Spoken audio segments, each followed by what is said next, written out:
بسم اللہ الرحمن الرحیم۔ السلام علیکم۔ روزانہ واقعات سننے کے لیے اس چینل کو سبسکرائب کریں۔ ایک دن حضرت ابو طلحہ رضی اللہ تعالی عنہ اپنے گھر میں آئے اور اپنی بیوی حضرت ام سلیم رضی اللہ تعالی عنہا سے کہا کہ کیا تمہارے پاس کھانے کی کوئی چیز ہے؟ میں نے حضور اکرم صلی اللہ علیہ وسلم کی کمزور آواز سے محسوس کیا کہ آپ بھوکے ہیں۔ ام سلیم رضی اللہ تعالی عنہا نے جو کہ چند روٹیاں دوپٹے میں لپیٹ کر حضرت انس رضی اللہ تعالی عنہ کے ہاتھ آپ کی خدمت میں بھیج دی۔ حضرت انس رضی اللہ تعالی عنہ جب بارگاہ نبوت میں پہنچے تو آپ صلی اللہ علیہ وسلم مسجد نبوی میں صحابہ کرام رضوان اللہ عنہم کے مجمع میں تشریف فرما تھے۔ آپ صلی اللہ علیہ وسلم نے پوچھا کہ کیا ابو طلحہ رضی اللہ تعالی عنہ نے تمہارے ہاتھ کھانا بھیجا ہے؟ انہوں نے کہا جی ہاں۔ یہ سن کر آپ اپنے اصحاب کے ساتھ اٹھے اور حضرت ابو طلحہ رضی اللہ تعالی عنہ کے مکان پر تشریف لائے۔ حضرت انس رضی اللہ تعالی عنہ نے دوڑ کر حضرت ابو طلحہ رضی اللہ تعالی عنہ کو اس بات کی خبر دی۔ انہوں نے بی بی ام سلیم سے کہا کہ حضور اکرم صلی اللہ علیہ وسلم ایک جماعت کے ساتھ ہمارے گھر پر تشریف لا رہے ہیں۔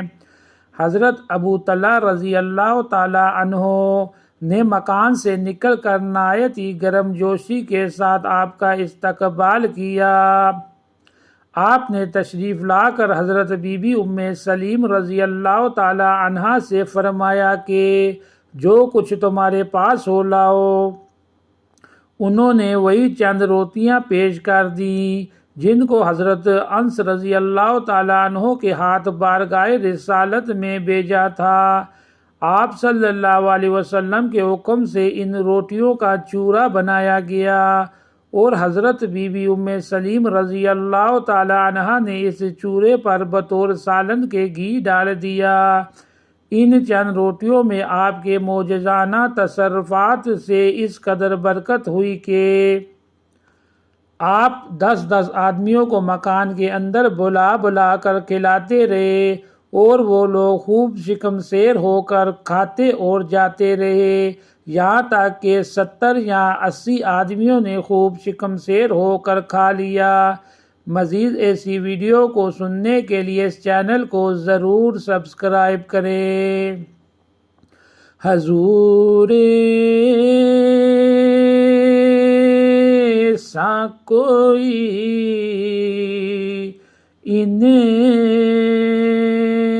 انتظام ہو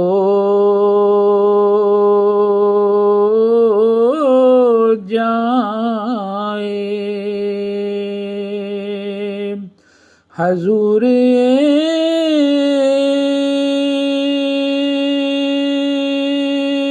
ایسا کوئی انتظام ہو جائے، سلام کے لیے حاضر غلام ہو جائے، سلام کے لیے حاضر غلام ہو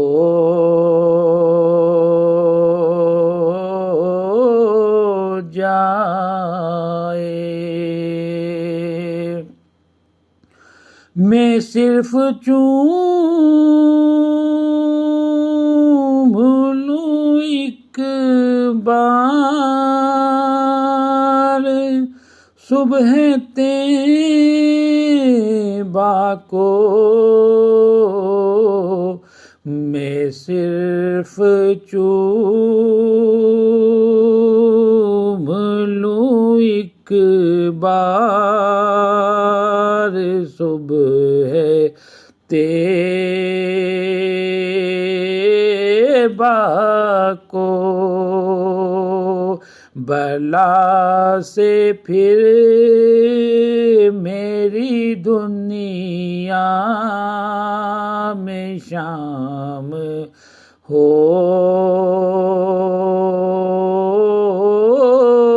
جائے، بلا سے پھر میری دنیا میں شام ہو جائے۔ حضور ایسا کوئی انتظام ہو